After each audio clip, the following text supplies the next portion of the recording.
Hey, what's going on guys? It's Divine and today we're going to be taking a look at harvesting in the early stages of the game. Now this video will focus on getting to level 30 and beyond and all the different tools, perks, potions, and plants that you should know about along the way. Let's dive into some of the equipment choices that we'll have to make along the way. So when you're first starting out, you will need to obtain a sickle, which is the required tool for harvesting.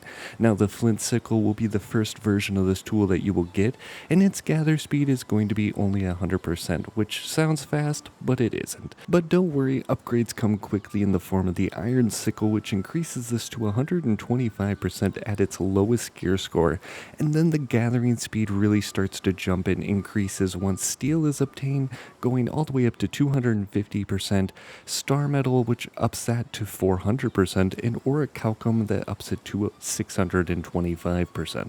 And it's good to note that all these speeds are actually the base speeds, so the higher the gear score of each one of these types, it will increase the gathering speed as well.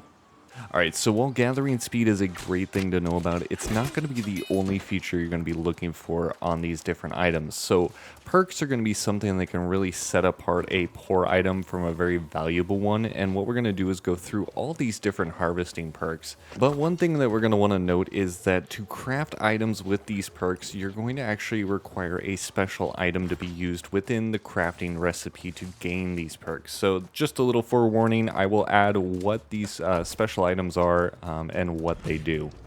Alright, so there's going to be 6 perks that can be obtained on these tools, which includes, the first is durability, which increases the tool's durability between a 25 and 70%.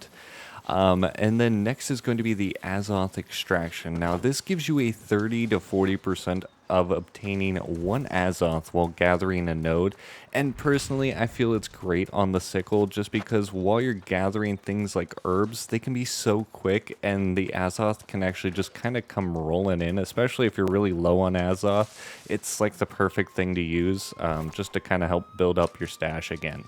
And then up next is going to be harvesting luck, which can range from 2 to 9% and help you find rare items while harvesting. And then next would be horticulture discipline, which allows you to gain 3 to 9% more harvesting experience. So this is great if you're really trying to level up. And these items with the horticulture discipline on it tend to sell pretty well in the auction house as well, so kind of be aware of that. And then up next is going to be the harvesting yield, and this can increase your obtained resources by 10 to 19%. So this is another one that's really great if you're really low on something and you need to just get a ton of it in abundance. Alright, and then finally we come up to Gathering Alacrity, which grants you a 3-second buff of 50% haste after gathering a node. Now, I don't feel like this one's very beneficial, but maybe you guys do, so it's just up to you. And that's going to be the 6 different perks that can be obtained on the tools themselves. Alright, so besides tool perks, there are additional perks that can help you on your gathering journey, and that includes the Harvesting Luck Armor Bonus set. Now, this perk can be added to all parts of the armor, making them a Harvester Equipment set, which adds an additional 2 to 5% chance to find rare items while harvesting per gear piece. So that just means the helmet can have 2 to 5%, the chest, the boots, the gloves, the legs, all of that good stuff. So you can really add up on your luck chance pretty quickly if you get that full set. And then moving on to the amulet side of things, there's actually a perk called Adored Harvesting Luck that can be obtained by the verbena flower, which can give you an extra additional 5 to 9% chance to finding rare items. So like I said before, with all these different things, you can really add up on your rare item finding. Alright, so now that we've talked about all that stuff, there's actually one last piece of gear that can affect your harvesting, and that is the bag perks. Now, these include the following. We have the Weaver's Burden, which reduces weight of fiber, cloth, and sickles by 5 to 10%.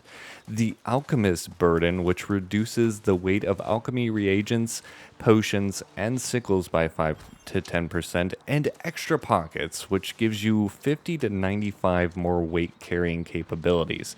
So that's really it for the perk side of things on the armor, so we're just going to move straight into trophies in your house and what those can do for you.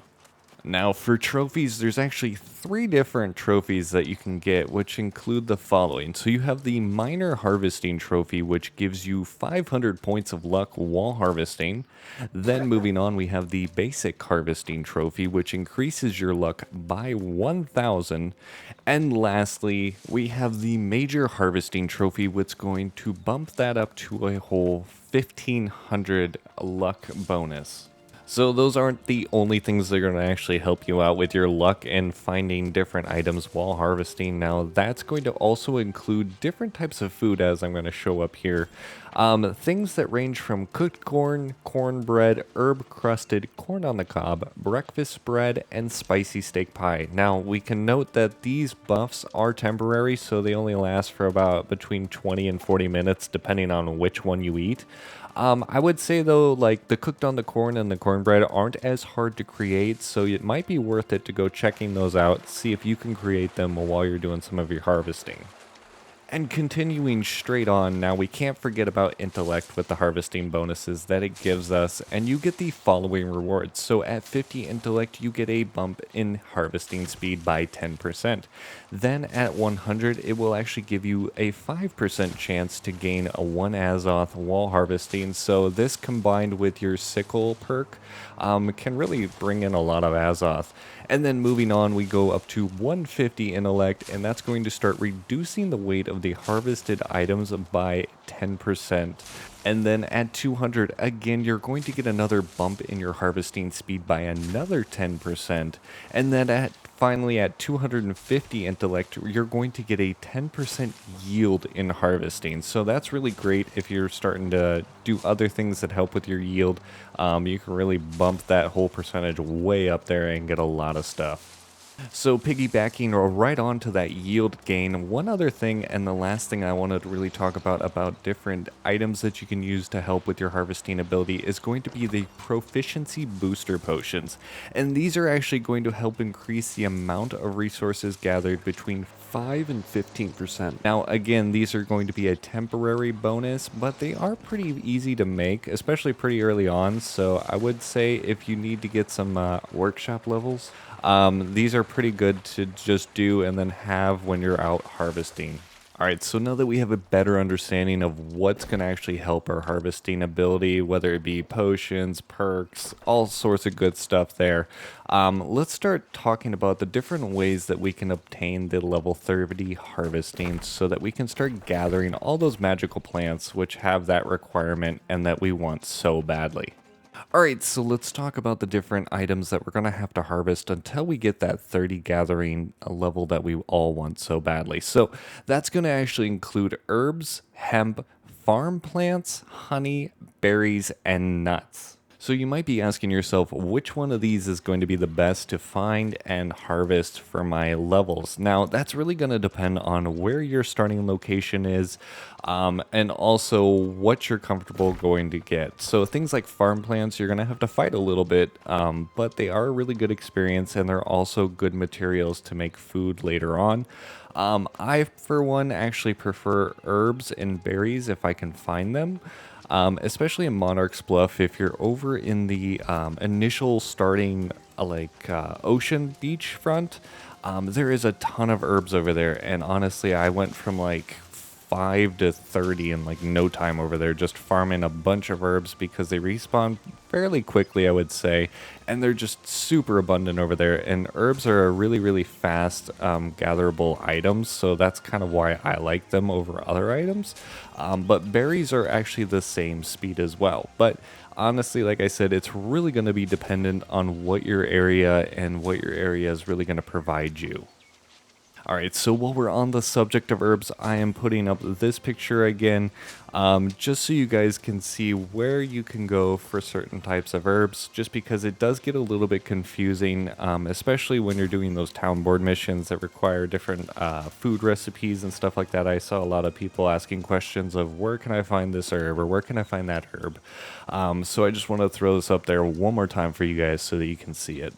Alright, and then those of you that are going to want to know where to find those magical plants after you do end up hitting level 30, now I would reference you to my Monarch's Bluff harvesting guide down there. I will put a link down below in the description, but that is the perfect video and perfect area to go for those magical plants just because they are so abundant down there. You can just spend all your time gathering all sorts of good stuff over there. Alright, well that's kind of it for this video. Hopefully you found some useful information, and always, if you guys want to see other guides on topics, please let me know in the comments down below. And if you guys like this video, feel free to give me a like on it, and also if you want to see future content, think about hitting that subscribe button to be notified when I upload another video. As of right now, I'm roughly going between 2 and 3 videos per week, so always be ready for the next video. And until then, I will see you guys later.